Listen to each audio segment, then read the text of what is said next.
Excelente. Continuaremos con el capítulo 5. En esta parte del estudio vamos a tratar esta porción final sobre la persecución, versículos 17 y adelante. Y vamos a dividirlos en varios puntos. Y la primera sección es la encarcelación, la encarcelación.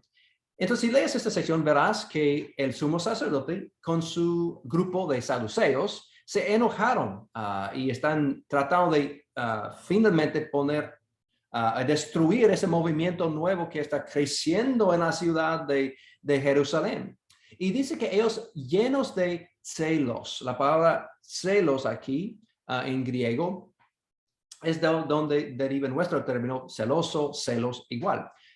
Y la pregunta es positivo o negativo. Y esa palabra celos podría ser positivo en una forma que uno está muy celoso para algo bueno, o también tener celos en el sentido negativo de que está maltratando a otros, etc. Yo creo que si leemos en Mateo 27, 18, menciona que aun Pilato sabía que por envidia, esa es la misma palabra, que le había entregado a Jesús, a los líderes. Entonces, tal vez había ese elemento y en el contexto parece que eso es el sentir. Pero vale la pena investigar más sobre el concepto de celos en referencia al mundo judío. Había un grupo que vamos a mirar también más adelante en la clase sobre los celotes, que ellos también fueron muy celosos. Y también si puedes mirar en el Antiguo Testamento, hubo una creencia que fue importante ser celoso para el Señor, y eso es positivo. Se puede ver la primera vez de usar celos en conexión con una persona en particular es Números 25:7, cuando habla de un tal Finés, cuando él había matado a una pareja porque estaban practicando idolatría e inmoralidad. Entonces él mostró un tipo de celos. Y eso es interesante que esa historia está conectada más adelante en Primera de Macabeos, en los libros apócrifos. Esa persona con Elías, también que mostró celos cuando él enfrentó a los sacerdotes en el Monte Carmelo. Si recuerdas esa historia en Segundo de Reyes, capítulo 18. Más adelante vemos que Pablo mismo describe a sí mismo como celoso. Y eso se aparece en Gálatas y también en Filipenses. Habla que él mismo fue un hombre celoso por las tradiciones de sus antepasados y su vida demuestra celo, ¿verdad? Aún en capítulo 8 de Hechos, cuando está atacando a la iglesia, él lo hizo con todo su ser. Entonces, yo creo que él está conectando con ese ambiente. Pablo está conectándose con esa tradición de ser celoso, tal como Finés o tal como Elías, en su deseo de servir al Señor con todo su corazón, tener un fuego dentro. Y yo creo tal vez en la mente también de los líderes del pueblo aquí, también tenían tal vez cierta forma, por su perspectiva, celos para seguir obedeciendo a Yahweh. Tal vez también había elementos negativos de simplemente envidia del éxito que están experimentando la iglesia. No está completamente claro, pero por lo menos yo creo que nosotros necesitamos tener celos por lo bueno, ¿verdad? Y eso es algo que podemos sacar también de ahí. Bueno, entonces la historia continúa. Ellos van a poner en la cárcel públicamente los apóstoles y ellos van a tener liberación después. Después de ser puesto en la cárcel, hemos tenido la encarcelación, ahora tenemos la liberación. Y quiero tratar la idea de liberación de la cárcel en Hechos. En capítulo 5 aquí es por medio de un ángel abriendo la posibilidad de que ellos salen. Y es milagrosamente. En capítulo 12 también en la historia de Pedro, cuando él es también sacado de la cárcel. Más adelante en capítulo 16 con Pablo y Silas, ellos son sacados de la cárcel por medio de un terremoto. Las tres ocurrencias en Hechos siempre respaldan la idea que es intervención divina, que esa persona fue puesta injustamente en la cárcel y el Dios tiene que intervenir para sacarlo. Y eso significaría otra vez en establecer la inocencia del movimiento. y la inocencia de sus líderes. Entonces, yo creo que Dios en su poder está sacándolos de la cárcel para, en parte, mostrar que ellos son inocentes. También, aprovechando el momento, esta es la primera vez que encontramos la palabra ángelos en griego, ángel, aquí. Y puedes ver las ocurrencias. Y como puedes ver, es bastante común que Dios utilizaba los ángeles. Y yo creo que eso es sumamente importante, que Dios usaba los mensajeros suyos para hacer varias cosas en la historia de Hechos. Sabemos de Hebreos capítulo 1, al fin de capítulo 1, que los ángeles están para servir a nosotros, los que somos de ser salvos.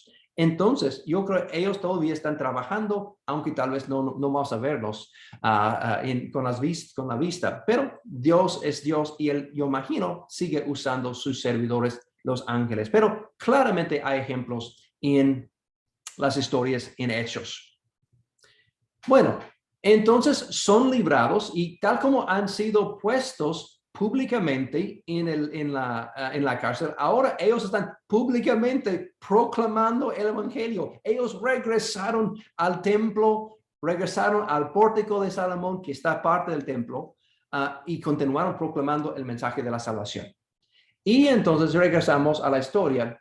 Ellos van a otra vez llevárselos del templo, llevárselos al Sanedrín. Y ahora encontramos la acusación.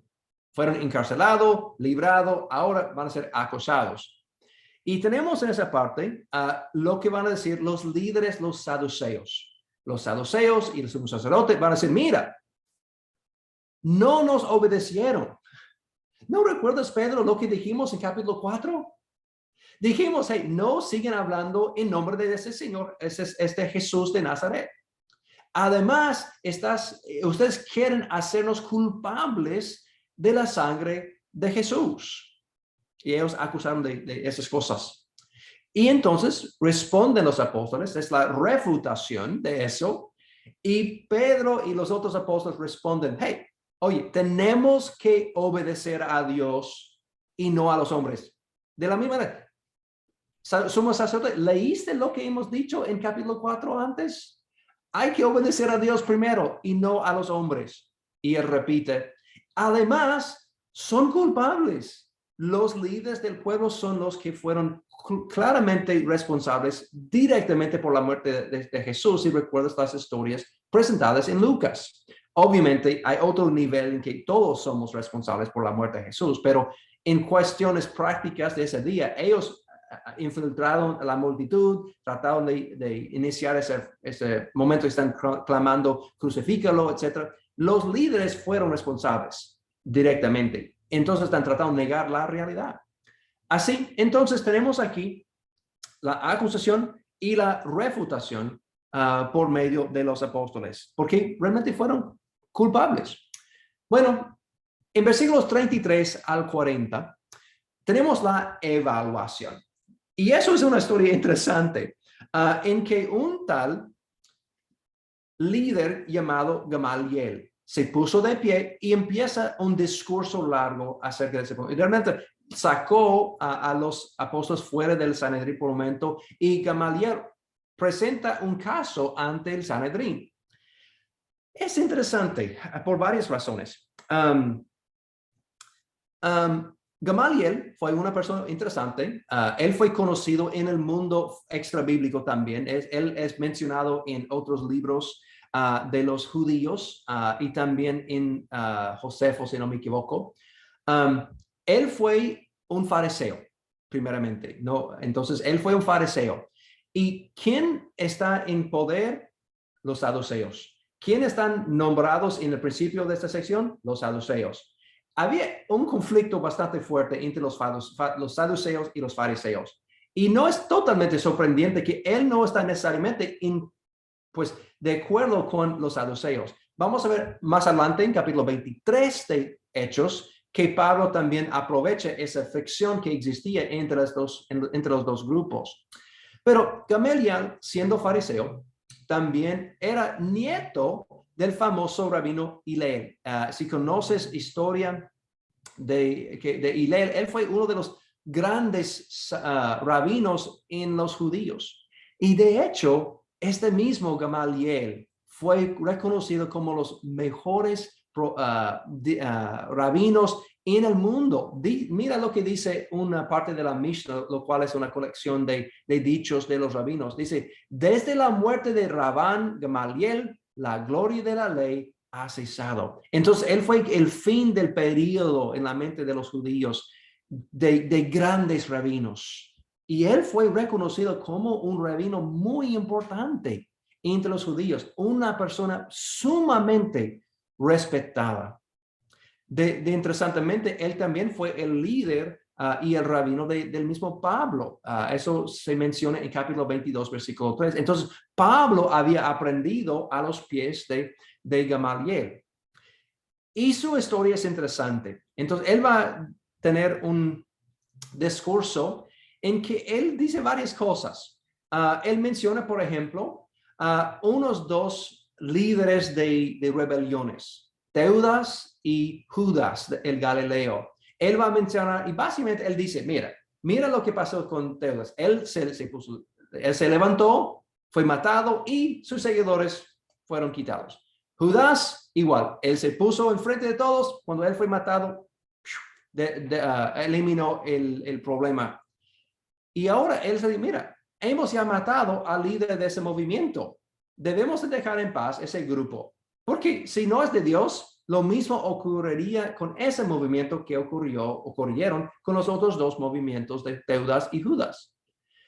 Pero, y él va a decir algo muy interesante, pero si ese movimiento es de Dios, no vamos a poder pararlo. Y yo creo que es interesante. Entonces, hay mucho en ese discurso interesante.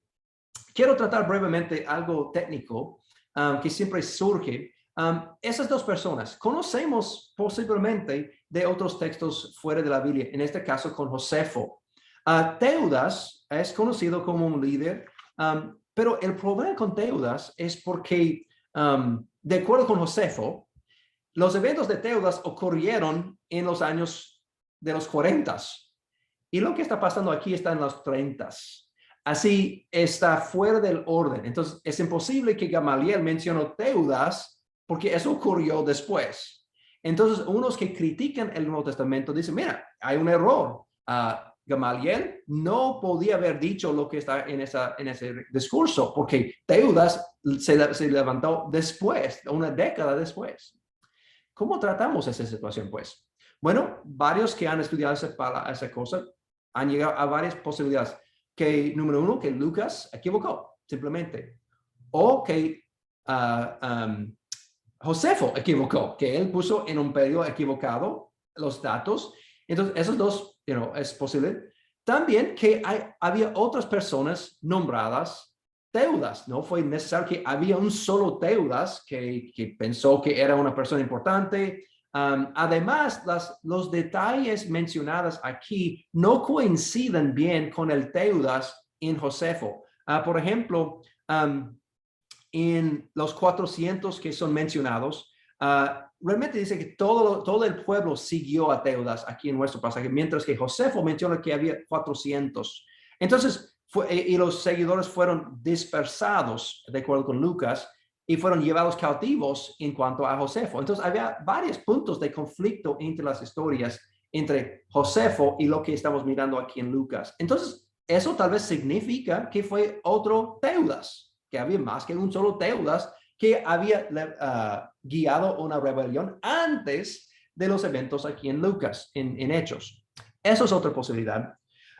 Otros han tratado esa situación diciendo que simplemente que Lucas, siendo un autor en ese periodo, tenía cierta flexibilidad en su habilidad de otras expresar la idea de Gamaliel. Como hemos mencionado en referencia a los discursos, lo que fue aceptable en el mundo del primer siglo con historia antigua, que él podría simplemente sacar dos historias de líderes, poner eso en la boca de Gamaliel y eso sería entendible, aunque no necesariamente son las palabras mismas de Gamaliel. pero refleja el carácter de Gamaliel y refleja los eventos de que él había dicho en esa ocasión. Así, unos mencionan esa posibilidad. Por ser conservador, tal vez, en mi lado, yo pienso que más fácil sería si uno dice que había dos deudas, posiblemente. Eso sería una forma para interpretar esa posibilidad. Bueno, el segundo aquí, Judas, el Galileo, es más fácil. Él se levantó en el año 6 después de Cristo y él fue el líder del movimiento de los celotes. Si conoces los celotes como uno de los apóstoles, fue un celote. Eso fue un movimiento tratando de echar para afuera los romanos de la tierra prometida. Y ese Judas es el líder. Él nació y vivió en esta ciudad de Gamla. Y van a ver más adelante en la historia de Josefo mismo, con Gamla, fue un centro de los celotes que fue derrotados por los romanos en los 60s, lamentablemente. Así es interesante que el mismo concepto de celo aparece tanto en esta historia, entre cómo actuaron los líderes y también la mención de Judas el Galileo.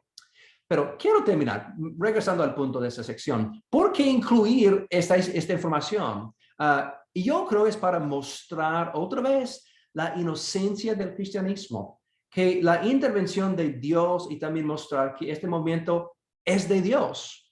Es curioso e interesante que un enemigo, es decir, Gamaliel, que es parte del Sanedrín, está esencialmente respaldando la veracidad del movimiento, respaldando que eso es algo que viene de Dios. Otra vez estableciendo lo que realmente Lucas está tratando de promover es, hey, mira, ese movimiento viene de Dios, tiene el respaldo de Dios y está haciendo cosas maravillosas. Entonces, siguiendo en la historia, después de la evaluación por parte de Gamaliel, llegamos a la resolución. ¿Qué sucedió? Bueno, vemos en la resolución en versículos 40 y 42 que dice que después de azotarlos, los soltaron. Y aquí menciona la idea de azotarlos. Si quieres consultar Deuteronomio capítulo 25, versículo 3, Deuteronomio 25, 3, menciona que los judíos normalmente azotaron con 40 azotes menos uno. Okay, es su forma de trabajar. Vamos a ver eso más adelante. En 2 Corintios 11, 24 se menciona Pablo. Y la idea es que ellos podían dar 40 azotes como tipo de castigo, pero ellos para protegerse daron 39, en caso que no contaron bien, para no ir demasiado. Así dieron 39 en vez de 40. Y es lo que ocurrió aquí. Y entonces, llegando a la fin, después de la resolución, la aplicación. Y mi pregunta para nosotros es un par de cosas. ¿Cómo reaccionaríamos nosotros después de ser azotados, después de ser maltratados por líderes de nuestro pueblo? Ellos reaccionaron con amor, con gozo. Y quiero terminar leyendo esta porción al fin de esta sección. Dice que en versículo 40 y adelante, y convinieron con él, y llamando a los apóstoles después de azotarlos, les intimaron que no hablasen en el nombre de Jesús, y los pusieron en libertad.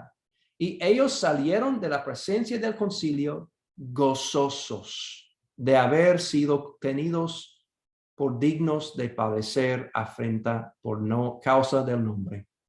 Y todos los días en el templo y por las casas no cesaban de enseñar y predicar a Jesucristo. Hermanos, creo que eso es una lección para nosotros, ¿no? Ellos salieron gozosos, que ellos sufrieron por el reino. Y no te conozco a ti.